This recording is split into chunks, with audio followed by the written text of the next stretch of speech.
सर्वप्रथम माझी पोलीस यंत्रणेला विनंती आहे की खालपासून लोकांना पायी वरती यावं लागतं. त्यामुळे अनेक वयस्कर लोकांना दम लागतोय. आत्ताच दासू सरांना पायी पायी आल्यामुळं झालं. गाड्या वरतीपर्यंत येऊ द्या, जागा भरपूर आहेत. अनेक लोक येत आहेत वरती. आजच्या या ऐतिहासिक आणि परळी वैद्यनाथाच्या या पावनभूमीला आणखीन एक मोठं विकासाचं दालन पशुवैद्यकीय महाविद्यालय, पशुविज्ञान महाविद्यालय या भूमिपूजनाच्या कार्यक्रमाला इथं उपस्थित आदरणीय सुनेत्रा वहिनी साहेब, माझ्या भगिनी या राज्याच्या पर्यावरण, पशुसंवर्धन आणि वातावरण बदल याच्या मंत्री पंकजाताई मुंडे, माजी खासदार प्रीतमताई, विधिमंडळातील सहकारी नमिताताई, इथं उपस्थित माजी मंत्री बदामराव आबा पंडित, माजी आमदार संजयभाऊ दोंड, इथं उपस्थित पशुसंवर्धन विभागाचे सन्माननीय सचिव रामास्वामी साहेब, आयुक्त डॉक्टर किरण पाटील, माननीय कुलगुरू नितीनजी पाटील, आपल्या जिल्ह्याचे जिल्हाधिकारी सन्माननीय विवेक जॉन्सन, जिल्हा परिषदेचे मुख्य कार्यकारी अधिकारी जतीन रहमान, जिल्ह्याचे पोलीस अधीक्षक सन्माननीय नवनीतजी कौर, व्यासपीठावर उपस्थित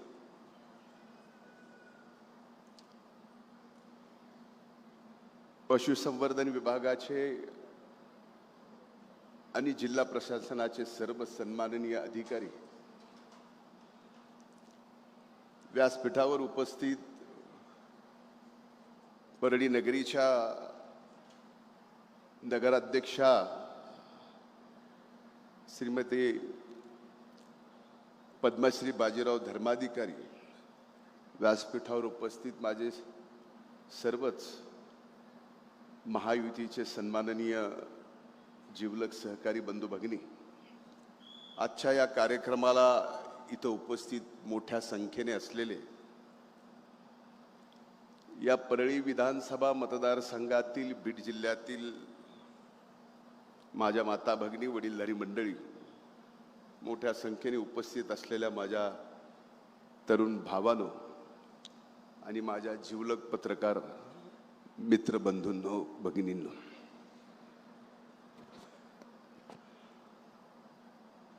आज सर्वप्रथम 80व्या स्वातंत्र्य दिनाच्या मी आपणा सर्वांना मनपूर्वक शुभेच्छा देतो. आणि स्वातंत्र्यासाठी ज्यांनी आपल्या जीवनाची आहुती दिली त्यांच्या सर्वांच्या प्रती मी आदरांजली व्यक्त करतो, त्यांच्या कार्यास वंदन करतो. आणि आजच्या या कार्यक्रमाला परळी नगरीत, परळी वैद्यनाथाच्या या नगरीत श्रावण महिन्यात आमच्या पंकजाताईंनी वहिनी साहेबांना या पशु वैद्यकीय महाविद्यालयाच्या भूमिपूजनाला बोलवलं. आपण आलात. या भागाचा आमदार म्हणून मी हृदयपूर्वक आपलं वहिनी साहेब या ठिकाणी स्वागत करतो. या वैद्यनाथाच्या नगरीला अनेकदा दादा येऊन गेले. आणि दादा आले तर बरंच काही देऊनही गेले. आपण यापूर्वी परळीत अशा आला नाही, आणि आज आमची कधीतरी इच्छा होती की दादांना तुम्हाला एकत्रित बोलवायचं. आमचं नशीब खोटं, पण आज तुम्ही या ठिकाणी आलात. पहिल्याच वेळेस आलात आणि 650 कोटीच्या पंकजाताईंनी या परळी नगरीला दिलेल्या या महाविद्यालयाच्या उद्घाटनाला आला. मनापासून आनंद आहे. हा निर्णय होताना मला माहिती आहे महायुतीमध्ये आपण पक्ष एकत्रित आहोत, पण हा प्रकल्प करताना दादांची आणि पंकजाताईची फार चांगली युती झाली. आणि हे महाविद्यालय देताना आमच्या भगिनींनी पहिलं महाविद्यालय हे बारामतीला दिलं. दादा वित्त आणि नियोजन मंत्री, राज्याचे उपमुख्यमंत्री, आता तिथं दिलं तर आपल्या परळीतही घेतलं पाहिजे. हे जे मूळ स्वभाव मोंढ्यांचा आहे, त्या स्वभावातून पंकजाताईंनी इकडं पण घेतलं आणि दादांनी त्याला निधी उपलब्ध करून दिला. म्हणजे पहिलं देताना बारामतीला दिलं आणि दुसरं घेताना परळीला घेतलं. मला आठवतं की या बाबतीतली घोषणा दादांनी विधानसभेमध्ये या ठिकाणी केली आणि दोन्ही ठिकाणचे हे पशुवैद्यकीय महाविद्यालय होत असताना आज जड अंतकरणाने माझी मागणी आहे शासनाला की बारामतीच्या त्या पशुवैद्यकीय महाविद्यालयाला आपण स्वर्गीय दादांचं नाव द्यावं आणि या परळी वैद्यनाथाच्या नगरीतल्या पशुवैद्यकीय दवाखान्याला स्वर्गीय मुंडे साहेबांचं नाव द्यावं. आमचं सर्व स्वप्न या ठिकाणी पूर्ण होते. आज या कार्यक्रमाच्या निमित्तानं बघा, मंत्री झाल्यानंतर कसे कसे फायदे असतात. ताई मंत्री झाल्या, 2 वेळेस झाल्या. पहिल्या 5 वर्षात एकदा महायुतीच्या सरकारमध्ये, आता महायुतीच्या सरकारमध्ये. आम्ही 2-3 वर्षातच 3-4दा झालो. शपथ मंत्री म्हणून घेतली. पहिला 2.5 वर्ष, पुन्हा 1.5 वर्ष, एकदा सामाजिक न्याय मंत्री म्हणून, कृषी मंत्री म्हणून. मला कृषी मंत्र्याची संधी मिळाली, दादांनी दिली. दादांनी या ठिकाणी कृषी मंत्री म्हणून पहिल्यांदा केवायसीचा विषय आपल्या बारामती ॲग्रोला कृषी मंत्री झाल्यानंतर मला पाठवलं. तिथं एक मोठं कृषी विभागाचा निधी त्या ठिकाणी दिला आणि त्याच वेळेस मी परळीमध्ये कृषी महाविद्यालय, 3 वेगवेगळे महाविद्यालय आपण या ठिकाणी मंजूर केले. आता हा भाग कृषी आणि पशुधनाचा महाराष्ट्रात नाही, देशात लँडमार्क होणार हे परळी वैद्यनाथाची नगरी.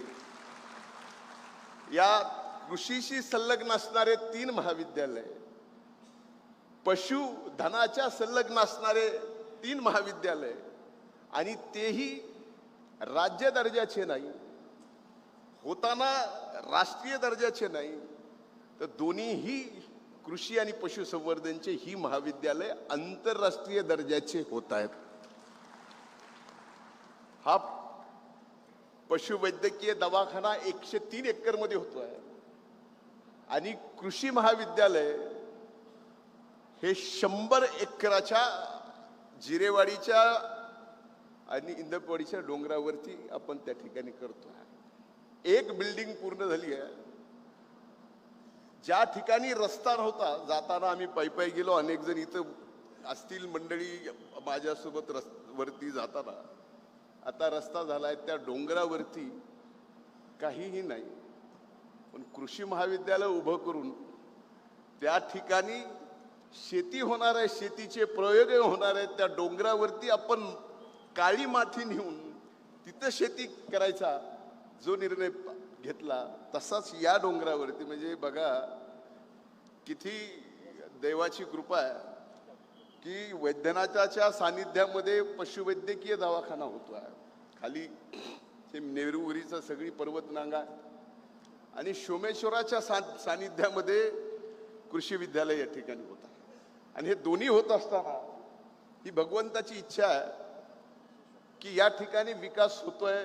मंत्रीपद मिळाल्यानंतर त्याचा पहिला फायदा आपण आपल्या गावाला देतो. आणि ताई आपण दिला, भाऊ आमदार असताना तुम्ही मंत्री असताना, मी आमदार काय तुम्ही आमदार काय, तुम्ही मंत्री काय मी मंत्री काय, एक पाऊल पुढे एक पाऊल माग, कधी हे पुढे कधी हे माग. पण या भागाचा विकास होतोय, बीड जिल्ह्याचा विकास होतोय. आज बघणाऱ्यांनी हे बघावं. बीड जिल्ह्याच्या बाबतीमध्ये कालही माननीय संजय शिरसाट आले, त्यांनी म्हणले की लगेच निगेटिव्ह न्यूज जाते. अरे ही पॉझिटिव्ह न्यूज कधीतरी बीड जिल्ह्याची उभ्या महाराष्ट्राला आपण दाखवावं, ही माझ्या माध्यमांना हात जोडून विनंती आहे. हा विकास होतोय, हा बीड जिल्ह्याचा विकास. आणि हा विकास होत असताना या महाविद्यालयात फक्त बीड जिल्ह्याचे नाही, महाराष्ट्रातले नाही, तर राष्ट्रीय पातळीवरचे विद्यार्थी या ठिकाणी येणार आहेत. आणि हे येत असताना मला सांगा, आपल्या बाबतीत आपल्या जिल्ह्याच्या बाबतीत अशा पद्धतीने जर बदनामी झाली तर इथं ॲडमिशन घेणार, इथं येणार, शिक्षण घेणार. अरे आज बीड जिल्ह्यातले विद्यार्थी स्पर्धा परीक्षेसाठी पुण्याला, संभाजीनगरला, नवी मुंबईला इथं गेले तर तिथं या बदनामीच्या कारणाने त्यांचे रेसिडेन्शियल, त्यांची राहायची व्यवस्थेला अडचणी आल्या. हे सुद्धा आपण लक्षात घेतलं पाहिजे. आणि एवढं मोठं समोर आव्हान असताना हा विकास या ठिकाणी वहिनीसाहेब, पंकजाताई आपण या ठिकाणी करताय, हा विकास कुणी कितीही काहीही जिल्ह्याच्या बाबतीत बोललं तरी हा सकारात्मक विकासाचं काम बीड जिल्ह्याला देशात अतिशय सकारात्मक करून दाखवील, हा या निमित्तानं मी शब्द देतो. आज या महाविद्यालयाचं भूमिपूजन करत असताना मला आठवतं, स्वर्गीय मुंडे साहेब शेतकऱ्यांचे नेते, कष्टकऱ्यांचे नेते, ऊसतोड मजुरांचे नेते, आणि त्यांचं नाव या महाविद्यालयात. माझे वडील शेतकरी, त्यांना शेतीचा नाद अण्णांना, आणि त्याच्यासोबत जरा गावाकडे जनावरांचा पण नाद. कृषी पण या ठिकाणी महाविद्यालय होत आहे. आणि स्वर्गीय अण्णांना ज्या पशुधनाची आवड होती त्या महाविद्यालयाचं पण या ठिकाणी आज महाविद्यालयाचं भूमिपूजन होत आहे. मनामध्ये काही जरी झालं तरी मुलगा असो मुलगी असो, आपल्या वडिलांचं एखादं स्वप्न, एखादं काम कुठल्या तरी माध्यमातून पूर्ण केलं आणि त्याची व्याप्ती मोठी दाखवली तर एक समाधान मिळतं. ते समाधान नक्कीच आज पंकजाताईच्या मनामध्ये आहे, माझ्या मनामध्ये सुद्धा नक्कीच आहे. वहिनीसाहेब, आज आपण पहिल्यांदा आलात, आम्हाला मागायचं नाही, पण मागत असताना आम्ही नंतर मागू, पण आज एवढं सांगतोय की अशा परिस्थितीत आपण राज्याच्या उपमुख्यमंत्री म्हणून जबाबदारी स्वीकारली आहे. ती स्वीकारताना आम्ही सर्वजण जीवानीशी आपल्या ताकदीने मागं आहोत. हा महाराष्ट्र, हा बीड जिल्हा विकासाच्या दृष्टीनं आपल्याला आपल्या मार्गदर्शनाखाली पुढे आणायचाच आहे.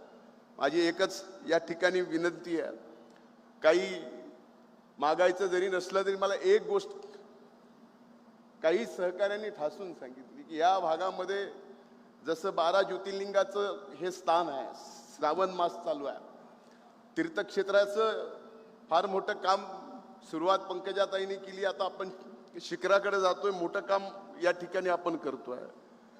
त्याच्यासोबत या ठिकाणी फार मोठ्या प्रमाणावर वहिनीसाहेब अल्पसंख्याक मंत्रालयाची जबाबदारी सुद्धा आपल्याकडे आहे. या बीड जिल्ह्यामध्ये, या परळी विधानसभा मतदारसंघामध्ये मोठ्या संख्येनं अल्पसंख्याकाचा विकास होणं पण आवश्यक आहे. आम्ही तसा प्रयत्न चालू केला आहे. दादांच्या नेतृत्वाखाली फार मोठी कामं झालीत. या पुढच्या काळात तीही कामं मी या ठिकाणी आपल्याला सांगणार आहे. परळी नगरीत या वैद्यनाथाच्या भूमीत आपण आलात, आपलं मी मनपूर्वक स्वागत करतो.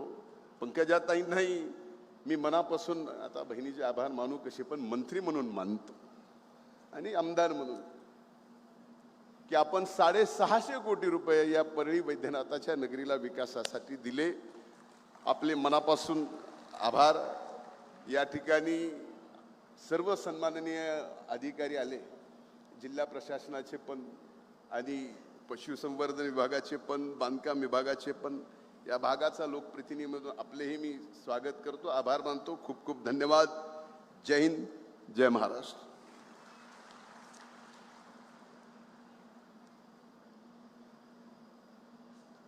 धन्यवाद साहेब. आपण केलेले मार्गदर्शन आणि मौलिक सूचनांबद्दल आपले खूप खूप आभार. यानंतर मी आजच्या कार्यक्रमाच्या विशेष अतिथी